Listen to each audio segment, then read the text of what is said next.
two-dimensional system that I can analyze. And I use my phase plane methods again, and I have susceptibles and infected individuals. And this particular isocline, if it's far enough over, if it's the other side of this, then the disease won't happen. It's beyond the threshold. So as long as the threshold is low enough, that is, the initial density of individuals is high enough, this disease will cycle round and eventually come into an equilibrium.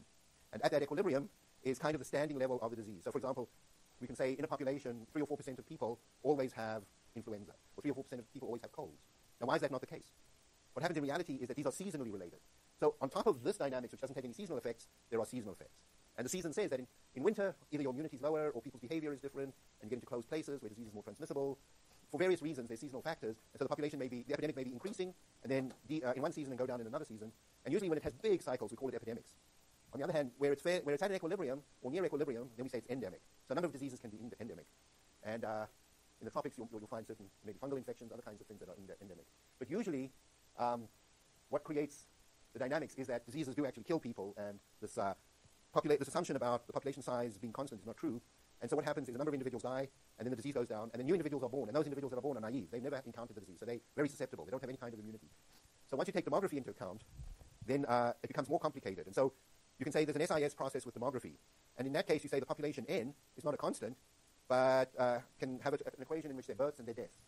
So I'm not going to go into all of this because it gets quite complicated. And in terms of the exam, what I want you to know is that I don't want you to know how to analyze the complicated equations. I want you to know how to take an equation, interpret it, and what modifications you might make. So I can say, here's a disease model. How would you incorporate birth, or how would you incorporate something? So I want you to understand how we go about building that model. But in terms of possible ways of questions that I could ask in the exam, in problem set at the end of section 8.5, there's a couple of very simple models, like 23 here, about endemic disease, and 24, which is a little more complicated. But it's just possible I could give you this model over here and ask you to do a phase plane analysis of it. So what you should do as an exercise is just work in studying for this exam is to do a phase plane analysis of this model. So that more or less wraps up what I wanted to say about disease, because as I said, it can become endlessly complicated as you add demography, as you add different classes, as you add, if you take into account that the period E of exposure that is actually a latent period, then it becomes more complicated, and then you have to go to discrete models. And some models, for example, instead of having a differential equation model, you have a discrete model where it tells how the population is changing from day to day. And you have a look at the number of new cases emerging each day. And in a case like that, you can say, after 6 days, an individual has been infected for 1 day, 2 days, 3 days, 4 days, 5 days. On the 6th day, they become infectious. So in discrete models, it's easy to do that. Like in the H-class models, you can say, 1-year-olds, 2-year-olds, 3-year-olds all can't reproduce, and 4-year-olds can. So in a disease model, you can say, individuals who have been infectious for 1 day, 2 days, 3 days can't transmit, 4 days can. So you can build models that are discrete, like the H-structure models.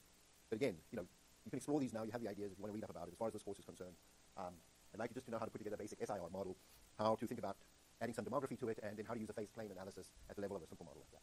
And then there will be a NOVA homework assignment where you play around with NOVA and you simulate a disease model. And you had a hand in today, your assignment. I think the disease model should be up at the website now. Is it? Yeah. So, and that one's due next Tuesday. So it's actually a much simpler assignment than you've had than the last one, which was a little complicated. Yeah? Yeah, except maybe for one overlap. I mean, I can't remember. Like the midterm was from 1 to 11, and maybe I'll go from 11. I'll have a look, but yeah. But you need to know that stuff. Like some of the early stuff was about the difference between a discrete and a continuous model. If you're still having problems with that, then you need to revise that. Okay, thanks very much.